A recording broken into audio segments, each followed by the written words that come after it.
કૃષ્ણ. તો આજે આપણે બનાવશું અલગ જ રીતે સંભારો, અલગ વસ્તુમાંથી. તો કોબી મરચાંનો, ગાજર મરચાંનો, ટિંડોરા મરચાંનો આપણે સંભારો કરતા જ હોઈએ છીએ. તો આજે આપણે આ લઈ લીધા છે ફુલાવરના કોબીના ડાઠલા હોય એ. તો એનો સંભારો પણ સરસ થાય. તો આપણે આજે એનો ટ્રાય કરીએ. ગેસ ઉપર લોહી મૂકી દીધી છે, એમાં તેલ નાખશું આપણે 2 ચમચી જેટલું નાખ્યું છે. તેલમાં રાઈ નાખી દઈશું, વઘાર કરી દઈશું.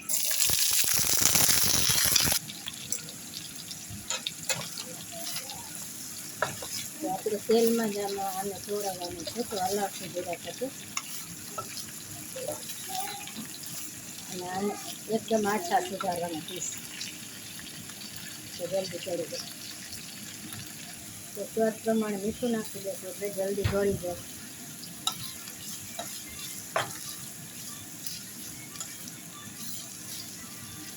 હળદર નાખી દઈશું અને ઢાંકીને ચડવા દઈશું આપણે 5 મિનિટ. આપણે ચેક કરી લઈશું.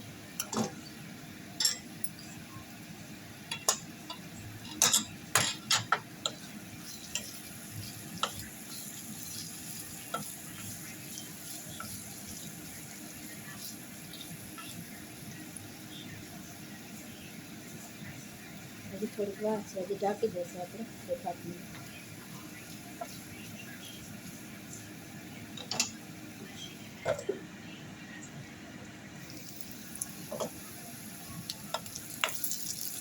સંભારો આપણો ચડી ગયો. હવે આપણે આમાં લોટ કાઢી દઈશું. તો આપણે એમાં 2-3 ચમચી લોટ નાખીને હલાવી નાખીશું.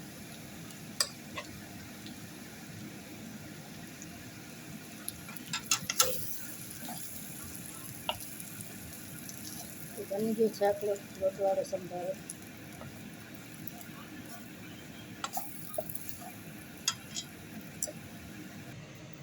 બની ગયો છે આપણો સંભારો કોબીના દાંઠલાનો. સરસ સરસ લાગે. આ જરૂર ટ્રાય કરજો તમે પણ.